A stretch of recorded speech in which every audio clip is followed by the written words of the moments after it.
Hi everyone. As you can tell, I'm on my couch. Kind of like when you go see a psychiatrist in the movies. I always just like laying there. And I feel like that's appropriate for my mindset right now. I'm not normally very open about like my struggles or issues with medical culture, but this stuff is important to talk about. Warning though, mental illness and suicide will be mentioned in this video, so if those topics are sensitive for you, now is your time to click away. Okay, let's get into this. Snuggle up. If you've watched any of my other videos, you'll know that I'm usually a pretty upbeat, positive kind of person, but man, it's been a rough couple of weeks. Basically forgot about Halloween because we had our endocrinology final the next day and I was so stressed and studying so much for it. Also, the car got totaled. I can't find Taco Bell sauce anywhere. It's dropped into freezing temperatures over the last few days. And I just had to practice male and female pelvic exams on mannequins, which in some ways is even more Akko Taco than the real thing. All that stuff is icing on the cake though, because what really pushed me over the edge was this conversation in a seminar last week. There are like 10-15 students in this 7-week seminar, and the professor, who everyone loves, he's got this awesome, dry, fabulous sense of humor, is a psychiatric social worker. I know. Bless his heart. Anyway, he's talking about the culture of medicine, and he says this in this class. He goes, "Can we be real for a second and talk about how incoming med students have the same psychiatric profiles as other people their age? But by the time you finish med school, your rates of anxiety, depression, and psychiatric disorder will have skyrocketed. But most medical education decision makers ignore this correlation and basically imply that it's the student's fault. And all of us students are sitting there like, so we're all just kind of shook and we don't really know what to say." And so he goes on, then don't even get me started on residency, where you all are expected to work 80 plus hours a week, despite mental and physical exhaustion, for comparatively minimal pay, in a system that often uses you as scapegoats for its problems. And if you dare to speak up and say, hey, I need time off, I need a break, I need parental or maternal leave, or if you just even have the audacity to come on time and leave on time rather than cave to the pressure of being first there, last to leave, you're pegged as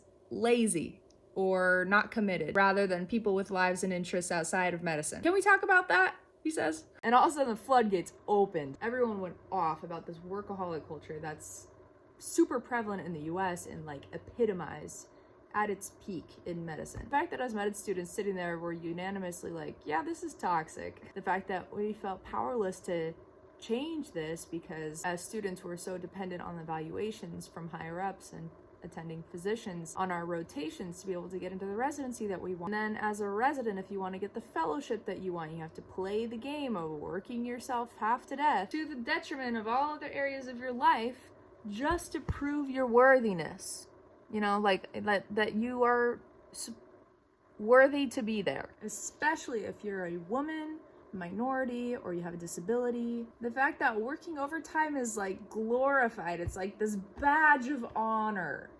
And that we as students like constantly catch ourselves comparing ourselves to other students who we think are like working harder, studying longer. And we feel guilty if we like don't study and go do something fun. The study guilt is real, and I talk about this in previous videos too. And the fact that most Americans look at other cultures that value leisure time more than a fast-paced work-focused lifestyle, and they call that culture lazy, that's messed up. I hear this all the time and I hate it. All of this seems to stem from this really toxic undercurrent of a workaholic culture. And while all of us students know here that it's really messed up and not okay and it's unhealthy and it leads to burnout and mental illness, because we see that in ourselves and in our classmates, we also perpetuate and embody that culture. I was almost in tears by the end of that seminar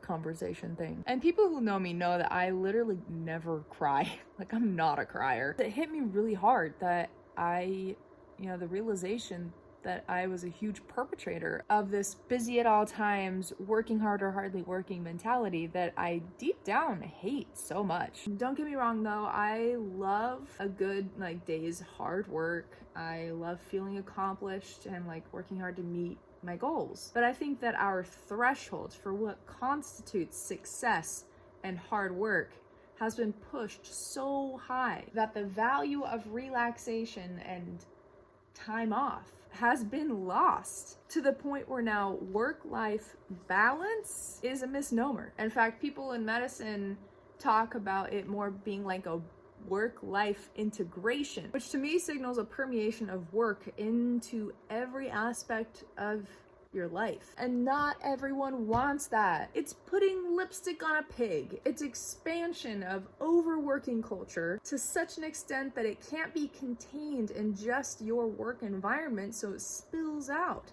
into the rest of your life. And we're just told to deal with it. Oh, and also do these online wellness modules. Oh, so frustrating.